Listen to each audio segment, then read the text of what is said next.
RSS এর game plan Hindu রাষ্ট্র তৈরি করা তাকে বন্ধ করতে হবে। রাজ্যে চেয়েছিলাম জনতার হোক, রুজি রুটি নিয়ে ভোট হোক। এবার সেই বিষয়গুলি নিয়ে ভোট হচ্ছে রাজ্যে। বাঁকুড়া লোকসভা কেন্দ্রের ইন্ডিয়া জোটের বাম প্রার্থী নীলাঞ্জন দাস গুপ্তের সমর্থনে রঘুনাথপুরে এসে এই রকমই বক্তব্য রাখলেন সিপিআইএম এর রাজ্য সম্পাদক মোহাম্মদ সেলিম। রঘুনাথপুরে নির্বাচনী প্রচারে এসে আরএসএস এর গেম প্ল্যান হিন্দু রাষ্ট্র তৈরি করা বন্ধ করার ডাক দিলেন সিপিআইএম এর রাজ্য সম্পাদক মোহাম্মদ সেলিম। পুরুলিয়া রঘুনাথপুর বিধানসভার অন্তর্গত রঘুনাথপুর শহরে নির্বাচনী প্রচারে এসে শনিবার বিকেল 5:30টা নাগাদ সিপিআইএম এর রাজ্য সম্পাদক মোহাম্মদ সেলিম বলেন, দেশে আমরা বাম কংগ্রেস বলেছিলাম সংবিধানকে বাঁচাতে হবে, দিল্লি থেকেই বিজেপিকে সরাতে হবে। ছাত্র ফেডারেশনের জেলা সভাপতি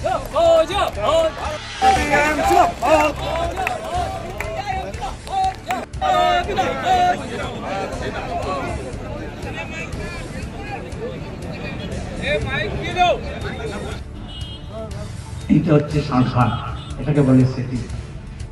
এই জন্য দিল্লি থেকে মোদী সরকার যাবে, এইটা বুঝে নিয়ে মমতা ব্যানার্জি এখন তরকারি একটু কমেছে। এখন তৃণমূলের যারা মস্তান গুন্ডা ছিল তাদের ওই ভোট লুট করে দেবো, বাক্স পাল্টে দেবো, পঞ্চায়েতে গণনার মতো গণনা করবো, ওইটা করতে পারবে না। ইলেকশন কমিশনকে আমরা বলেছি সব বুথে কেন্দ্রীয় বাহিনী থাকবে, সিভিক পুলিশ কেউ ভোটের কাজে থাকবে না, রাজ্য পুলিশ বুথের মধ্যে ঢুকতে পারবে না, বাইরে লাইন ম্যানেজ করবে।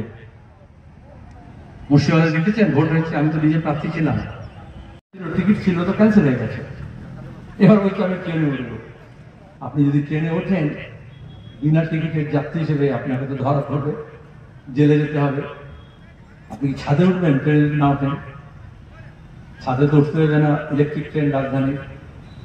আপনি ট্রেনে সব সম্পত্তির তালিকা দেখে যে 2013 পরে এত সম্পত্তি বাড়লো কি করে, 18,000 গুণ লিফট অ্যান্ড বাউন্ড, তার সমস্ত তথ্য নিয়ে খেয়াল রাখবেন। 2013 পরে আমি বিজেপিদের বলছি, তৃণমূল তো তৈরি হয়েছে 1999 সালে, সরকার এসছে 2011-তে, তো সম্পত্তি 2013 পরে কি করে বাড়লো এত? তৃণমূলের দাপট বাড়লো কি করে 2013 পরে? এই লুটপাট, ভোট লুট, কাউন্টিং লুট, পঞ্চায়েত লুট, 100 দিনের টাকা লুট, ঘরের টাকা লুট, তালবাটের টাকা, সেচের টাকা, রিলিফের টাকা। কারণ 2013 পরে দেশে একটাই ঘটনা ঘটেছে, মোদী সরকার এসছে, 2,500 ত্রিপল উদ্ধার করেছে, আমাদের মেম্বারকে ধরিয়ে দিয়েছে, পঞ্চায়েতের প্রধান ত্রিপল বিক্রি করছে হাতে দাঁড়িয়ে, রিলিফের মাল, তাদেরকে এখন ধরা আছে, পুলিশ ধরেনি। এই জন্য আমরা বলেছিলাম যে চোর ধরো জেল ভরো বললেই ধরবে না, এডিসি দিয়ে ধরে না। তাহলে গ্রাম জাগাও, চোর তারা, গ্রাম জেগেছে, চোরের বুকে দুঃখপুকুরি আরম্ভ হয়েছে। এখন গ্রামের পাশে শহরও জেগেছে।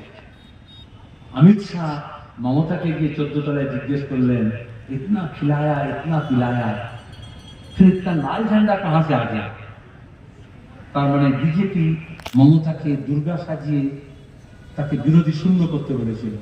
কারণ আরএসএস বলেছে কংগ্রেস মুক্ত ভারত, আর মমতা বলল সিপিএম মুক্ত বাংলা। তাহলে দুটো লোকটা একসঙ্গে মিলে গেল। ওই যে রসুনের পেছনটা বললাম, তাহলে অনেক টাকা এলো, অনেক পয়সা এলো, অনেক লুটপাট হলো, ওরা মনে করলো লাল ঝান্ডা শেষ করে দেবে। আজকে যে শুভেন্দু চিৎকার করছে, AK-47